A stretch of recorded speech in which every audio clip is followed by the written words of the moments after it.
a previous episode, Chris drove his car right into an EF3 tornado and somehow survived. But now he doesn't have a car. Will he quit storm chasing or will he get right back to it? Stay tuned to find out. Did you really think a measly little EF3 tornado was gonna stop me?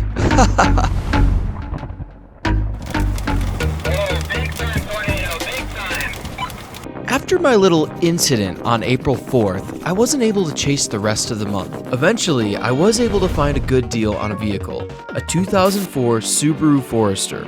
Compared to the Prius, it has way worse gas mileage. It also has a little bit of a leak, but it has considerably more ground clearance, all-wheel drive, and way more power. Overall, I'd say it's a better car for storm chasing.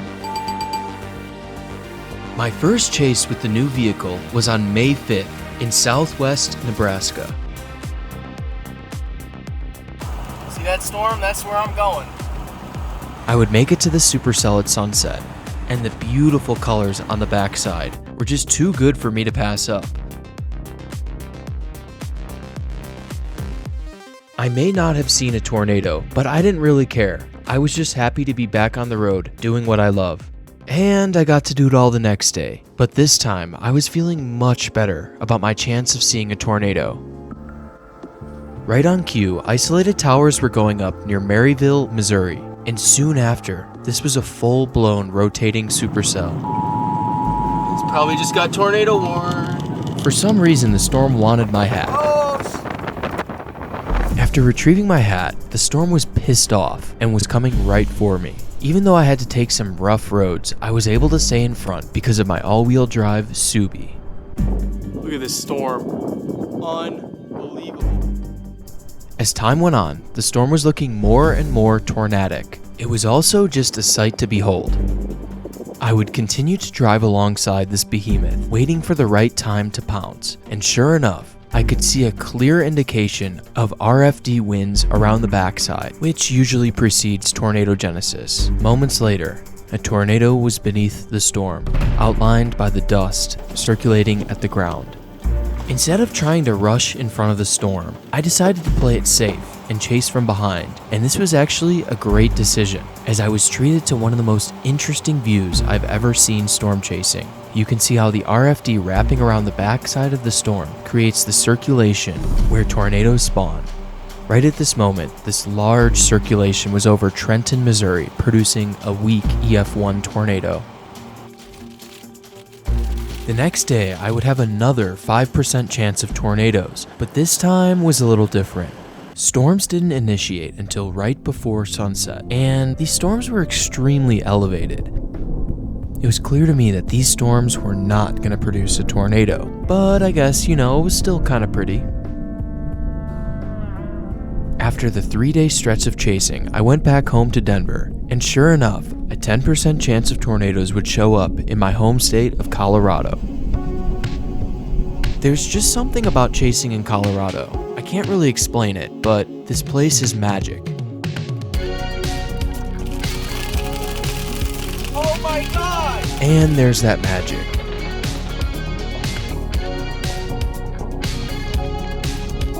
And then after that crazy lightning strike, we saw a tornado. Yeah, there's a tornado. Or maybe it was a landspout.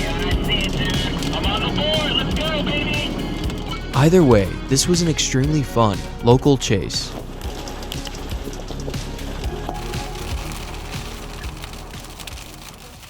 The next day, there would be a large area of severe weather across Kansas and Oklahoma.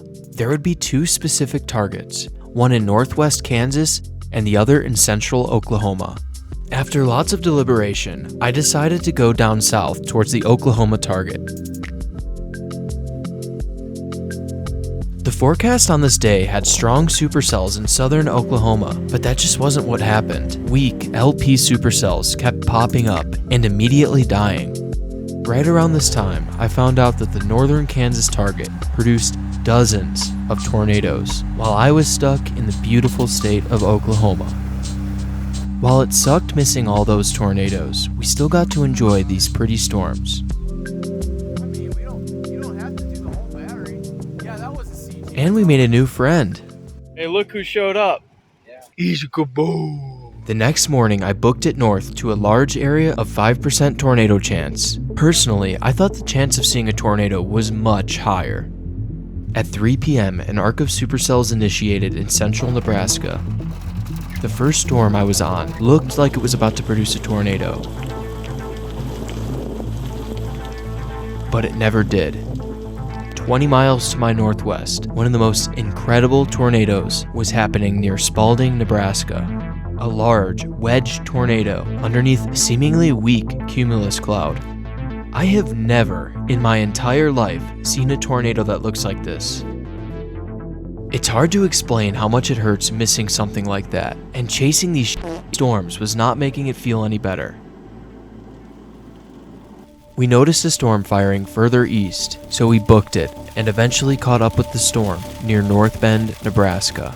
On the ground there was a large dust swirl, while radar was showing a large hook as well as an extremely tight velocity couplet. This was a big-time tornado. Oh, big time tornado, big time. Oh my God, dude, look at it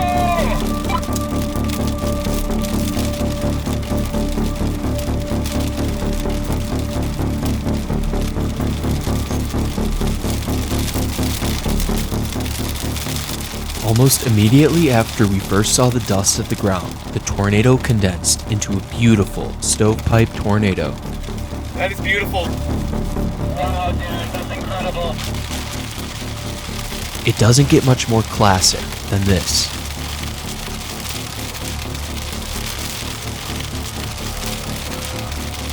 We approached the tornado from behind. This is much safer than chasing in front of the tornado, which is what I was doing when I was hit.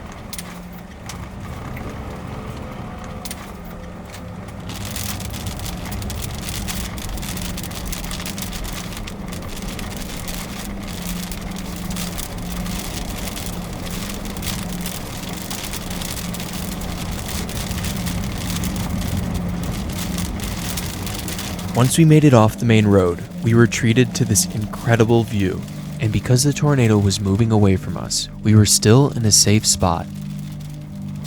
There, it's right in the field like maybe a quarter mile in front of us.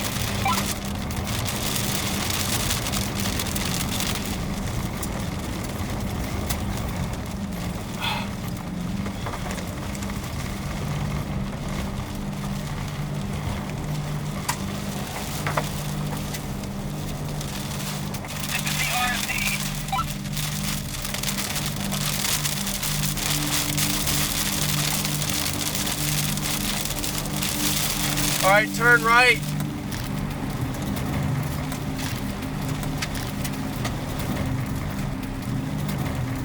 There's down power line right ahead of you. We would come up on the path of the tornado, but would be stopped by downed power lines. But the storm was still going.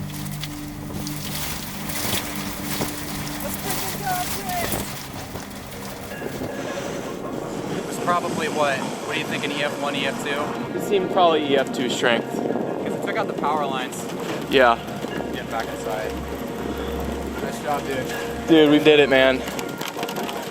And I was right. The tornado we witnessed was rated EF2. The storm would continue to produce multiple tornadoes north of our location, including a large wedge that was also rated EF2.